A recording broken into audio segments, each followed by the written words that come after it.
When it comes to police reform, both Republican and Democratic leaders in Frankfort seem open to discussions on new legislation and the possibility of holding a special session. But first, Governor Beshear brought other leaders to the table, members of the Black Legislative Caucus. This is a place that we've got to start.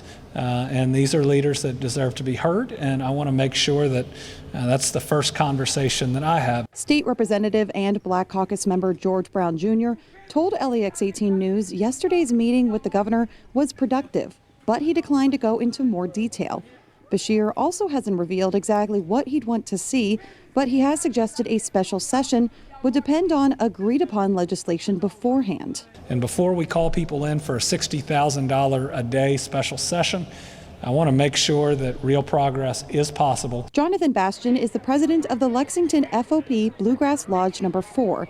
And he says that police representatives should also be a part of any conversations leading up to a special session. If you end up having a one-way path to legislation, I think it's fairly easy to say you're going to end up with unintended consequences. One thing that relates to the issues is the fatal shooting of Breonna Taylor during a no-knock warrant.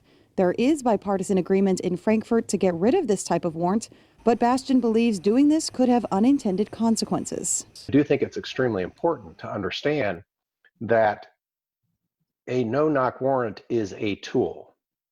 And just like any other tool, it may or may not be misused. But the dangerous thing is when you start removing tools from police officers, you start limiting options. Alex Valverde, LEX 18 News.